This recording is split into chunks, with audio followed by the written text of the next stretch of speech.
Hozir yordam beradi, xo'pmi? Yaxshi odam. Hozir 1 minut kutib turing ya. Xo'jayin.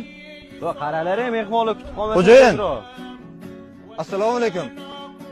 Voy, bo'lmish tog'a, yaxshimisiz? Assalomu alaykum. Assalomu alaykum. Yaxshi xo'jayin. Xo'jayin, biror yordam kerak bo'lsa aytgan deganingiz, bir iltimos bilan keldim oldingizga. Aytavering, bo'lmish tog'a, bemalol. Nima xizmat? Bir qiz shaharga tanishini qidirib ketdi, adashib qoldi xo'jayin.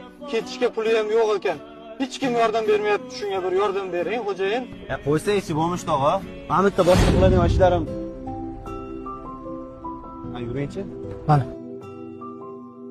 Nima gap, singlim? Yaxshimisiz? Men Temur akam qidirib keluvdim. Shaharda adashib qoldim. Kimingiz bo'ladi u odam? Nima kerak edi? Temur aka ancha oldin shaharga kelgandilar ishlagani. Ular ishlab to'yimizni qilmoqchi edilar. Biz tanganikiga bo'lib ahdlashgandik. Uydagilarim men turmushga berib yuborishmoqchi. Ularni topmasam bo'lmaydi. Singlim, men pul olingda, yuzga yetib oling. Qadamay kech bo'ladi, shaharda har xil odamlar bor.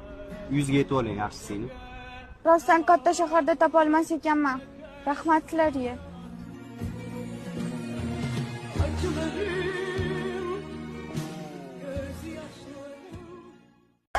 Xo'jayin, menga ozgina pul bersangiz, bosh qattiq og'riyapti, ha.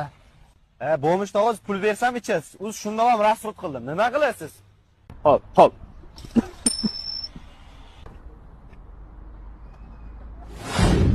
Biz tanganikiga bo'lib ahdlashgandik. Temur? Temur. Hozir bo'lsa shunchaki meni maftun etgan bir ifor edi. 17 yosh qizning hidi bor edi.